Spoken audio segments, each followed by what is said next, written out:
Hello, it's Duncan reporting for MG Stories.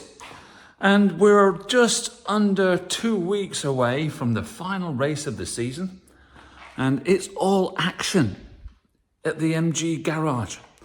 We've got my race car in prep for the race. And the main prep has been fixing the bonnet that I bent up as a result of not putting these pins in properly. I got myself a pulling kit, and I'll come and tell you about that in a second. We've also got number 83. I was hoping to do a little video with Joe in it, but he's a little bit shy, and so he wants to feel better, which might mean a little bit of Dutch courage before he gets himself on video. But suffice to say, Joe is an absolute wonder at mechanicals on all British cars, especially MGs and Land Rovers, and he's getting into racing. And this is his MG. It's a MGB GT. Can't remember the year, but I'm going to go with 70s, given the rear tail lights. He's got a number 83 here that's yet to go on. I'll let him explain. The car itself is a bit rougher than mine. It's seen a lot more action. So there's some bodywork issues here and there, but nothing that's going to stop him going racing. So what we're going to be doing on the exterior of the car is essentially just tidying it up a little bit, getting some touch-up paint onto some of the chips and things like that, and then we're going to sticker the hell out of it. We're going to be doing a couple of nice racing stripes and getting some decals on there. So hopefully the next time you see this, or when you see it at the track, it's going to look much smarter. But it's in progress. Joe has done a ton of work on it, particularly on the underside around the rear suspension to get it into the right height.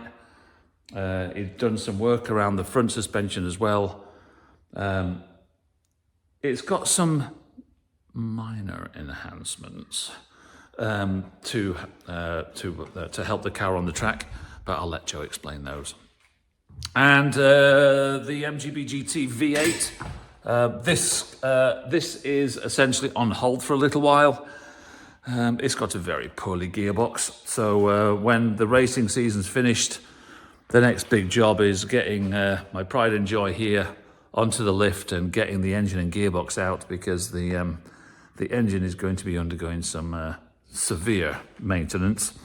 But we've got all that to look forward to. I knew the gearbox was coming up. I mean, I'm not all upset that it's broken, because it's been broken for a couple of years. But the extra braking meant that you couldn't actually get it in gear. So that's really quite significant when you're trying to change gear. If you can't get it into gear or get it out of gear, that's kind of like game over for driving it until you get all that sorted out.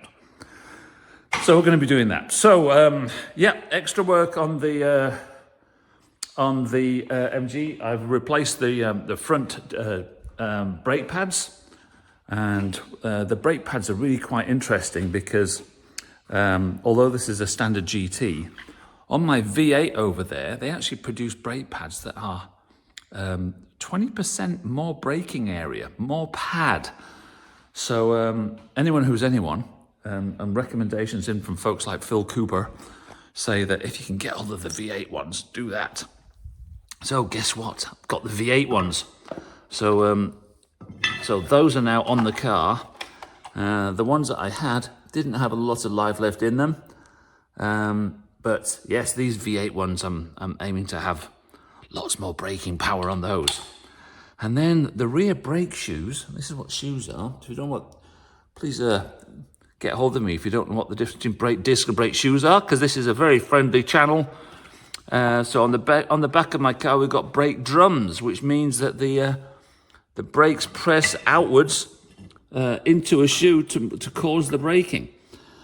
And unfortunately, these pads are worn out for two reasons. One, they've been around a little while, and also that one of the shoes was put in backwards, so it doesn't break, it doesn't wear out evenly. So it's a little bit of an ill-fitting shoe. So that's going to be the same on both sides, and there's also a little bit of a a little bit of a leak on the cylinder. The cylinder is the little device that presses those shoes out onto the drum. So we got to sort that out over the next couple of weeks before we go racing. But that's one of the key benefits of having of saying to Joe, of course you can use my garage to get your car prepped. It means he's here and you get lots of expert advice. So good thinking right there. Having an expert on hand who knows all this stuff like the back of his hand and can give me some good tips along the way. So I think it's a good trade. Okay, so that's it for now. Won't bore you with all the details, but lots of activity. Well, not activity right now, but lots of activity in the MG garage.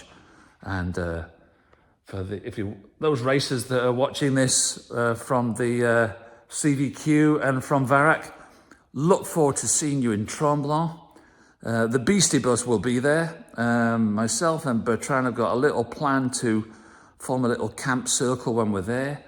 So if you do fancy coming up to Tremblant and you want to hang out with a few cool dudes and me, then please do. And we'll have the buses in a circle. We'll have maybe some little gathering after the food and all of that. And we'll be sitting around describing to one another how we're going to be crying all winter waiting for the next year. So yeah, that's it. That's all I can tell you for now. The next report will probably be immediately before the race weekend. So see you there.